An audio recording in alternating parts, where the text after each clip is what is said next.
If I recall last 30, 40, 50 years, possibly post-independence, where we again started forming ourselves as a country, we were never really leaders in anything. We are trying to catch up, and obviously for reasons. So I'm not blaming anything, but our journey till about 4 or 5 years back, except into AI and data center, has been trying to catch up and minimize the gap. Whereas here I'm saying, and with such a pride, that we are the best or one of the best. We are second to nobody today. A start of change of era of human life. Because of AI, the lives, the business, everything that we do as a human being is going to be transformed beyond what we have ever seen so far. Mr. Sandeep Dandekar, warm welcome to IDCC 2026 podcast. Thank you.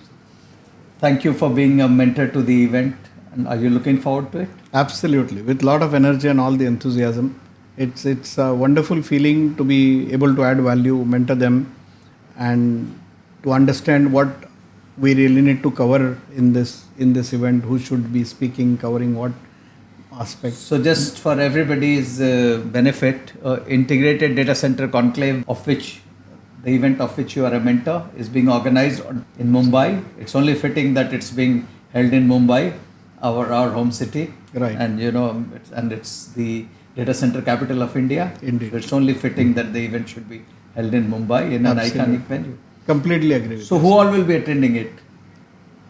I think the event will see all the value chain players, mostly who's who, all the influential decision makers, value players. And they will be from hyperscalers, colos, absolutely, consultants, OEMs. And my thought is that is what I'm when I'm working with the team to put together the content, speakers, I'm trying to see that we get the 360 degrees whole value chain covered in it. So it's like a Mahakumbh of data center industry. Absolutely, everybody, Sangam of everybody. That's a good word, yeah.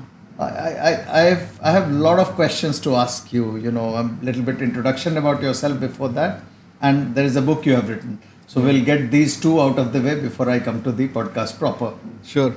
First of all, sir, I must say once again to be sitting with you, having this conversation is an absolute honor. You know what a lifetime big admirer of you I am, and such a tall stature personality you, and it's absolute honor to be sitting. So honor and privilege truly mutual, sir. So you bring in about 37 years of rich and diversified experience across multiple industries, and in particular ICT and data center industry. You are currently in a leadership role with a leading global data center player, and you are, as we say in Army, about to hang your boot and move on to this second innings. Right. So how has been the journey over the last 37 years? Very rewarding, very enriching, lot of learnings, various experiences, not all good, not all bad, but that's the beauty. And you've been in India and abroad, and yes. And I'm sure international experience enriches you. Yes, absolutely. You're right, sir. So I have had the fortune of working in multiple geographies, stay in various countries, work with various nationalities in different roles, different relationships, be it stakeholder, vendor, colleagues, whatever, investor. So you have had a good 360 degree view yes. of the industry. Absolutely. So can you just decode who are the key elements of the value chain? Can you decode the whole AIDC value chain? Correct. I think it's a lot wider and taller. When we say 360 degrees, it is a sphere. I would call it a very large sphere, because and many times I realize that people who have maybe limited understanding or exposure to data center, they quite don't understand how diverse this whole ecosystem is. It is like they see a leg of elephant or maybe a trunk of elephant and think this is elephant, whereas the whole animal is so who all are parts of the animal? So you have equipment vendors, OEMs, you have general contractors, construction partners, the real estate, the landowners, you have obviously the customers. And when you say customers, you have 4 or 5 different types of customers, like hyperscalers, then you have large enterprise, small enterprise, and mid retailers. So even the minute you talk about customers, you have 5 or 6 different. And government itself is a key player in this. Absolutely. The power producers. Correct. So I was about to come to that. The power coolers. Correct.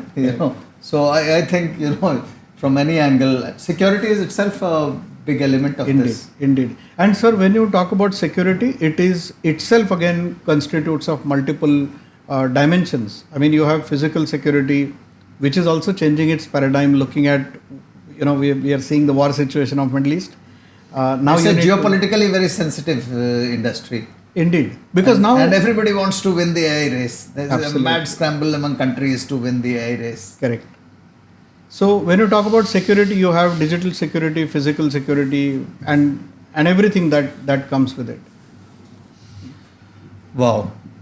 So before we move further, there is a beautiful book. Thank you for presenting me Thank this you. ink Thank signed you. copy.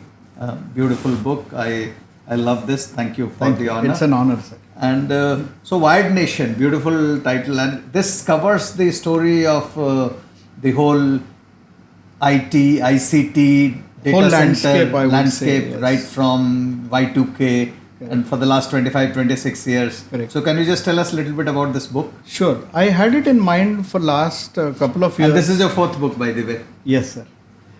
And first about business as such exclusively. And I've tried to do it in a story form, because what happens, this being a technology or a business landscape book, if it comes only in a chronology or data tables point form, it can get boring. So I tried to make it a little more interesting in a storytelling form, so that it's a joy also reading it. And I felt the need because AI now in the younger generation, as we call Gen Z, is employing the new generation. There are entrepreneurs who are coming up because of the AI wave. There are so many opportunities. And I realized many of them are not really quite aware of how we got here. Okay. Right? Because they were born much after all this started. So, learnings from history and what all mistakes Exactly. do we do, and how do we reclaim our lost glory and become the leader in the AI age? Absolutely. And you being from the forces, sir, I can possibly give that metaphor. If we don't understand what our freedom is and why it is so precious and what went behind getting it, where we were, what we did, and how we got our freedom, then you value it more. So similarly, I thought somebody who's entering into this industry now needs to know what has been a travel so far, time travel. So I spend a lot of time in Silicon Valley, right. and there is a lot of buzz about data center, AI. There is a mad scramble, lot of money going into the hyperscalers, the big players, the Nvidias, the OpenAIs, Oracles, the big players. They are putting in lots and lots of money in it. So what's this whole buzz and noise about? Yes, I think this world is undergoing such a massive change, such an exciting and sometimes intimidating change also. Because when you are not able to map a change, many times you don't really know where is it going to go. It can get intimidating. So sometimes I feel it is so exciting. It is we are at the bottom of the mountain of prosperity, but it is scary at times. And is it like a transformational, once in a lifetime, something like electricity, or is AI revolution beginning of a revolution?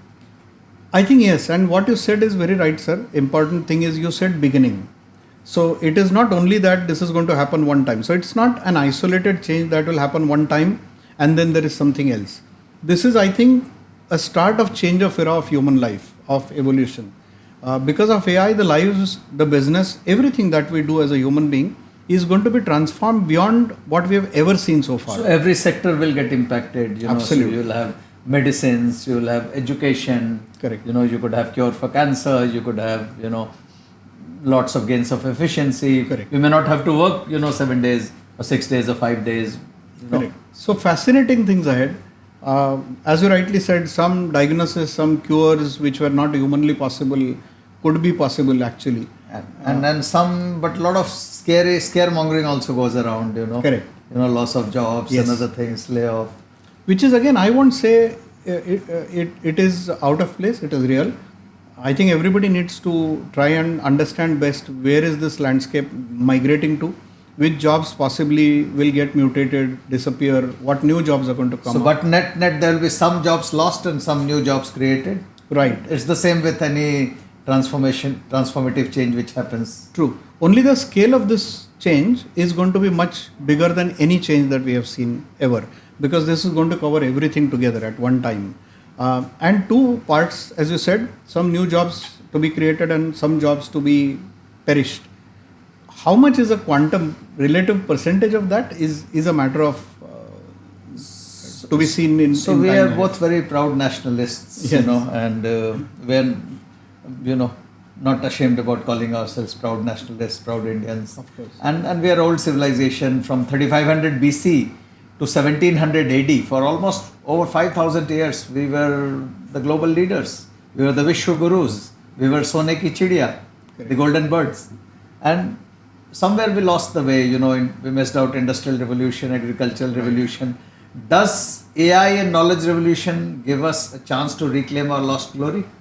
Indeed, what you said, sir, is, and I feel so excited today, so happy to say that, and being part of this ecosystem, being in this industry, I can say that if I recall last 30, 40, 50 years, possibly post independence, where we again started forming ourselves as a country, we were never really leaders in anything. We always were trying to catch up, and obviously for reasons. So I'm not blaming anything, but our journey till about 4 or 5 years back, except into AI and data center, has been trying to catch up and minimize the gap. Whereas here I'm saying, and with such a pride, that we are the best or one of the best in the entire So value we are chain. in probably top 3, and we can want to. Absolutely, we are second to nobody today. We are, if there are 2 best, then we are one amongst the 2. If there are 3 best, then we are one. And where amongst does Mumbai fit into the whole India DC story? It all got created in and around Mumbai for various reasons. I don't think it was the decision of anybody to make Mumbai as the hub, but it happened. It became. I mean, it's a city known for a lot of things. I mean, it's a home of Bollywood. All the banks of India are located here. The big stock exchanges are here. Indeed. I mean, Mumbai Indians is here. It's the largest port of India. But of late, I think Mumbai's fame is as much because of being the data center capital of India. Very true. So as a Mumbaiker, you feel very proud about it? Yes, absolutely. Because this is the frontier. This is the industry of tomorrow. And if it's happening somewhere, it's here. So you definitely. So if lot of money in Mumbai and a lot of data center development, so I think future belongs to this city. Absolutely. However, the new capacity that will get built over the next few years, we also need to be mindful that we cannot create too much concentration on Mumbai. Because then it will become unsustainable from various things, like, for example, grid capacity, power availability, from the sustainability viewpoint. So I think we have a lot of density, about 53% of total capacity in Mumbai. If you look at what's under construction also, equally it is happening in Mumbai. But I think with the newer cable landings, the government initiatives, various states coming up with policies, the land rates and the business economics, time has come for us to decongest the concentration and look at 4, 5, 5, 6 at least. So other than Mumbai and Chennai and Bangalore, the traditional hubs, Correct. which are the other cities which are kind of You must be micro-markets? hearing one place, if not anything else, Vizag since last few years. So Vizag is there. There are few other. So is it because of the political leadership there? One, yes, the incentives, the state policies, and you must be knowing some of the hyperscalers have taken a lot of initiative to expand there. So it takes time for ecosystem to build up. Hyderabad took time to build up. Bangalore took time to build its reputation. So Vizag is also now. Absolutely. And there are more cable landings, sir. If you look at how many cable landings today we have, we are blessed with such kind of long coast which circles across in different directions. So the western submarine cables land at Mumbai. The eastern ones were largely concentrated around Chennai. Correct. So now we have another option in terms of Vizag. And we can definitely, we should, and we can create more cable landing locations. Like I said, because we are blessed with such a coast. And the beauty is, the minute you take cable landing into a new location, it opens up a new geography for you for possibilities of data centers, where the availability of land, larger land parcels is there. The land rates usually are much lesser. So one of the things, sir, is there will be an increasing requirement and motivation, or rather I would say pressed need, to start seeing how we produce power at site, which means the gridless power. You spend so much time in the US, you must have seen most of the US players are also trying to find how they can produce gridless power, which is जैसे village में होता था कि जहाँ रहते हो वहीं पे कुआं है, तो where is a dam, where is a pipeline. So again, if you look at these big steel companies or aluminum companies, they would have their own captive power plants. Correct. So I think power would be key. So what are Absolutely. the other bottlenecks that you see? Land, power, talent. What do you see? Capital. What is the So bottlenecks, and one is how do you kind of overcome them? right. So I think one is power, but in my opinion, availability of power is not really a big issue. Grid could be an issue, like I said, So transmission. yes, Generation is not an issue. Transmission. Could be. exactly. And then you need sustainable power because we all must make sure that data centers, if not handled with a lot of caution on sustainability aspect, have a potential to impact environment a lot because of various. Yeah, we have a company in Singapore. So we found that Singapore government for a couple of years had stopped construction of data centers. Moratorium, correct. Yeah. So I think that's important, and you need more construction partners. Like I said, we need more locations to open up, which will be fueled by on-site power, larger land parcels, cable landings, and in the new location, you also need to take the ecosystem, which means the contractors, the whole business ecosystem, the local talent availability, all that also has to start. Edge computing is a word that I hear very often. So what's the promise of edge computing in India? Edge is definitely required, in my opinion. Is edge the new core? New what? Core. Yes. So it is something that we definitely require. In my opinion, we should have been maybe on a 0 to 10 time scale, we should have been at maybe 3, 4 by now. But thoda sa pichad gaya hai. The reason is, I think, nothing but it's not that edge is not required or there is no case for it. But I think hyperscalers, whether you call it glamour, whether you call it the scale, the mesmerization of the volume, everybody has got more. Or we love it, 1 gigawatt data center, 500 megawatt. Correct. Nobody is talking about 1 or 2 megawatt. Absolutely. And hyperscalers also have kept, because of the demand which is so high, all the capital available. These are all capex intensive, high capex projects. So much of capital also is taken by hyperscalers, and that's possibly, these are multiple few reasons because of which edge is a little delayed. But is there a future? Is there a need? I think unquestioned it is there. So 2 questions close to my heart. One is geopolitics, second is security. So would you be okay to take the questions on these? Sure. Okay, so geopolitics, let's take 2 aspects. So one is that you saw this big energy company in India, one fine day, one global player just decides to shut off the connectivity and hell breaks loose. Correct. And second is, we have this UAE, Saudi Arabia, the Gulf countries, oasis of calm in that turbulent region, and all of a sudden, data centers get hit and people are looking for safer destinations. True. So 2 questions. One is about data sovereignty. How is the debate on data sovereignty progressing in India? And 2 is, are the geopolitical developments, turbulence all across us, does it provide a tailwind to the development of data centers in India? Indeed, no question about it. I think there are more streams to it than what you said. These are, of course, very important, and we'll elaborate a little on this. But if you look at the union budget, sir, there are specific incentives given for data centers. Until 2047, we have a tax holiday? Correct. Unheard of. Absolutely. Wow. And then there is a tax haven, which is again linked to this long term, so that you tie up with a local partner. And if you remember, there have been a lot of constraint, or rather, it's not been easy to manage the transfer pricing, the audit and compliance related to that. So government has said, we allow you to make certain X profit, no questions asked, as long as you are within that. So there is an upper cap. So it's like trying to incentivize the people to make SEZ of data center. Okay. So if I may use that word, which means up to now we were talking about building data centers in India to hold Indian data to service Indian customers.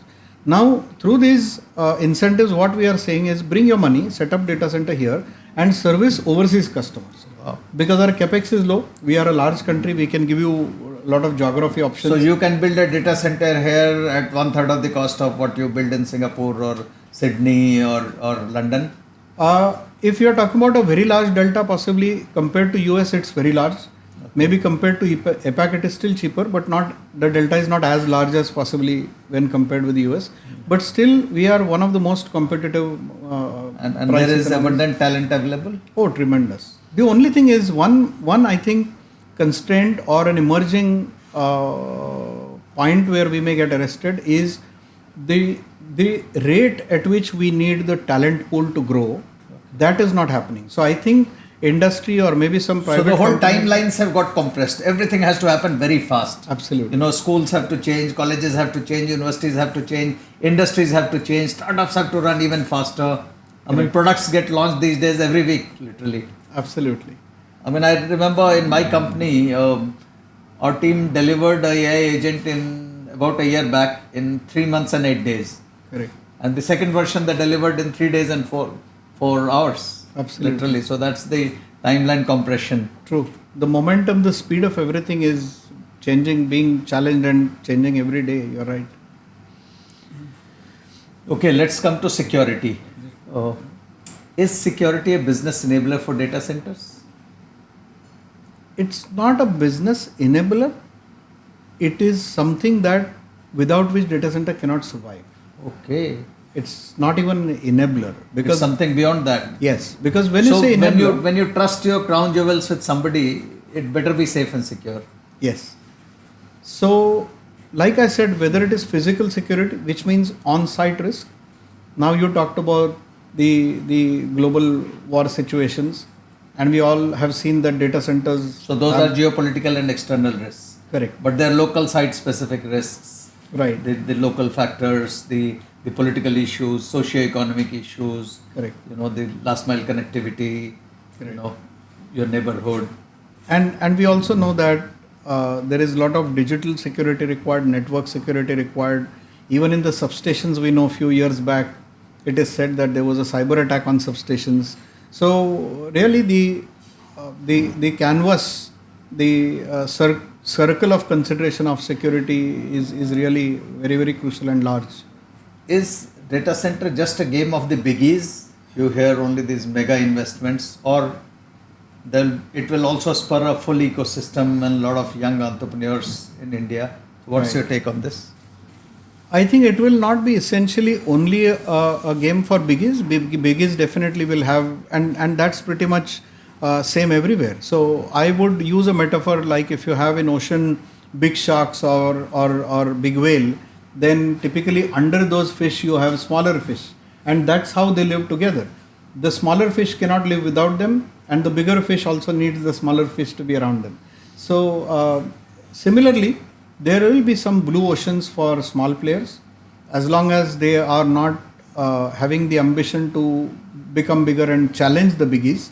They don't really come into the mainstream competition of them. And even the big players will be happy to let them live, grow in their own blue ocean, because there will be some customer segments, some demands, which ideally will not have a good fit with them. Also, you will have some regional play where the big players may not really be able to cater to all the requirement. So you will, even today, may not be right to name anyone, but you have some smaller players who have surprised everyone. Everybody was thinking, oh, they have no future, but they have done well. They have stabilized themselves. And they came from real estate or some other industries. Interestingly, now what is happening, if I'll go back to my example of elephant again. So somebody has legs, somebody has tail, one has ears, So one you has have real trunk. estate, you have power, somebody Correct. is a AI expert, somebody is a DC, somebody is an IT expert, And they somebody think, is oh, an I have interconnection expert. Correct, absolutely.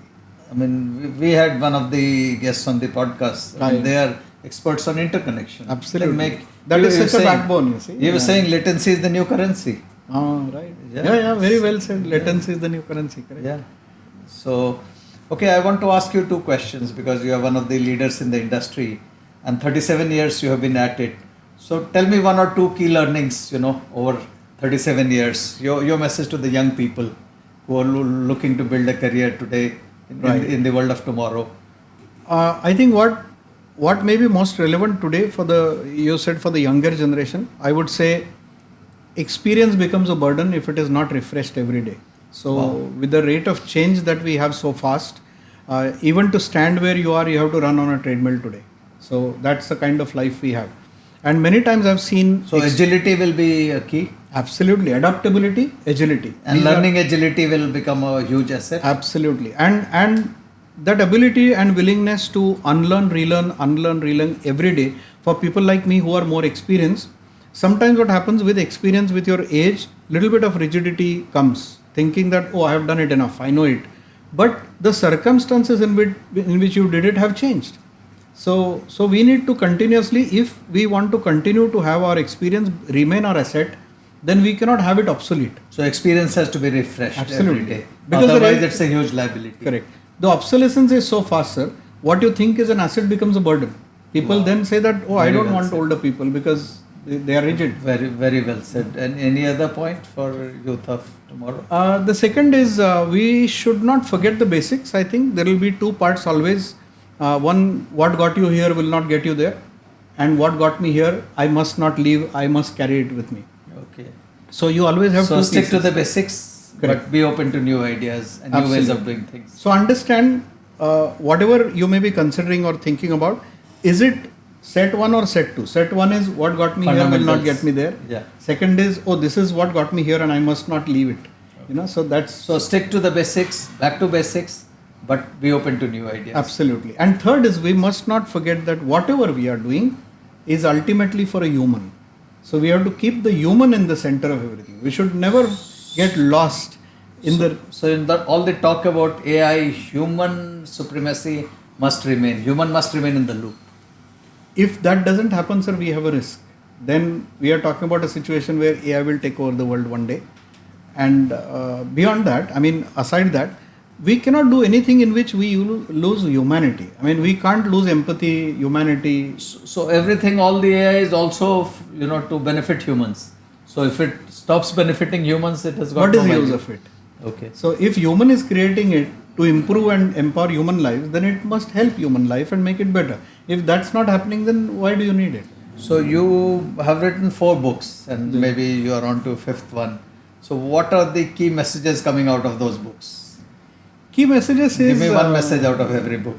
Yes. So this is a different one. This is about actually business and the landscape. Wide nation. So, yeah. Yes. So Thank this is you, a nice sir. one. Yeah. Thank you. So here also again I have tried to, like I said, when I stitched that story, I have tried to bring a lot of human angle to it.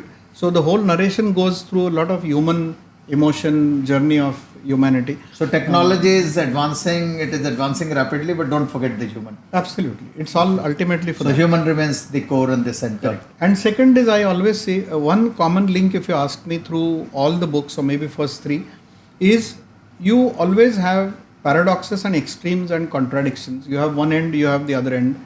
There is some good in it, some bad in it, some good in it, some bad in it. But always there is some zone which is called a golden mid zone. Little bit of this, little bit of that. And many times we lose that balance. We either get oscillated towards one end or the other. And that's where all the stress, all the, the issues that we face in the modern living, most of us come from. So that golden balance. That's why people call you Buddha or the monk. Why do they call you the monk? Yeah, possibly. I love that name and it came to me. I think it is And because... the monk who doesn't have a Mercedes or BMW or Ferrari. Correct, absolutely. So I think it's all because I have always tried to, even in my way of looking at things, decisions, interactions with people, I have tried to keep humanity and the balance at the center. And that's what, whenever people talk to me, they ask me for some advice, some answers. I primarily, whatever I say is around this. Try a good, keep a good balance. We must, one simple thing, sir. If I say let's say HP server or Dell storage or let's say Schneider chiller, you want to do a life cycle management, where will you go? A Schneider chiller for life cycle management, you will not go to Vertiv, right? You will go to Schneider. So who is a creator? You go for life cycle management to a creator. So that way, our creator is universe, whether it is God, whichever religion, but there is a creator. And in this race of modern life, we disassociate ourselves from the creator.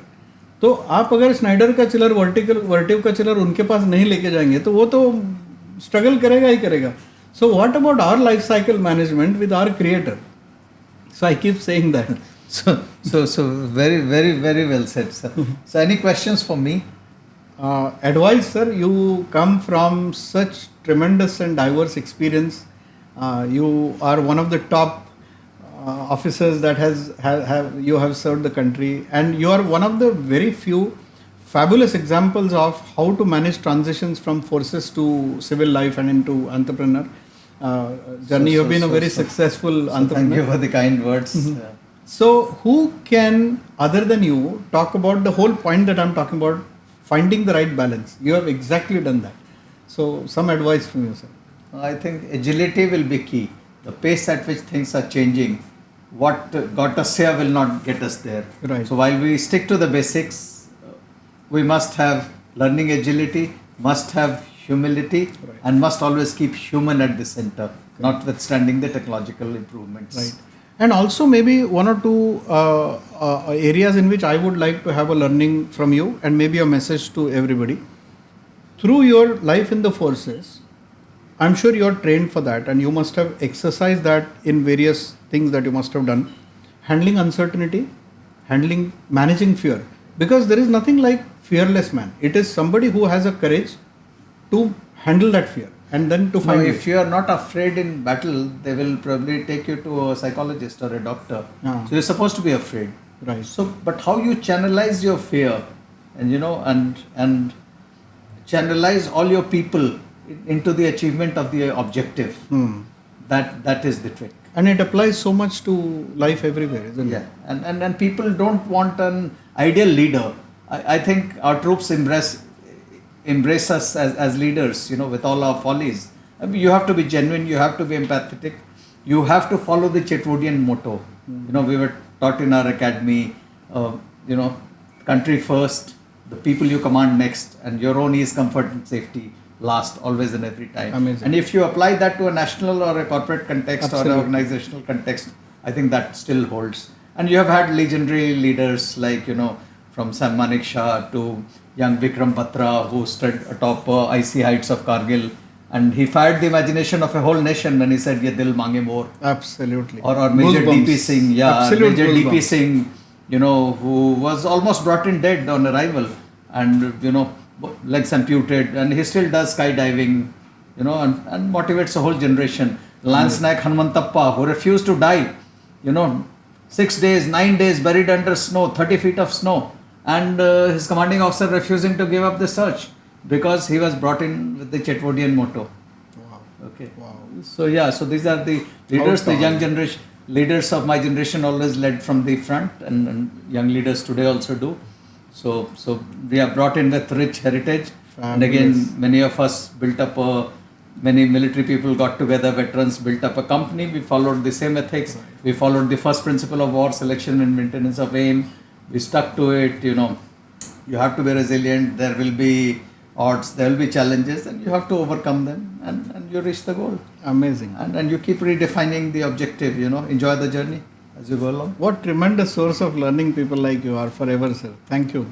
I think we have mutual admiration. So, Sandeep, so once again, thank you for this very, very Thank you, candid sir. interaction, and thank you for being a mentor. Both of us would like to thank ITP Media for this opportunity, Absolutely. and wishing you all the very best. Thank you to ITP Media, and looking forward to have all of you in the event. It's going to be grand. So please do join, and let's make it great. Let's make it of lot of value to the whole ecosystem. So join us for Integrated Data Center Conclave 2026. It's an event organized by ITP Media, and we welcome you there. Thank you. So thank you very much. Thank you for being an inspiring leader and for being a wonderful human being. Thank you, sir. And wish you all the best for your next innings. Thanks. You're a fan forever, sir. Thank you very much. Thank you.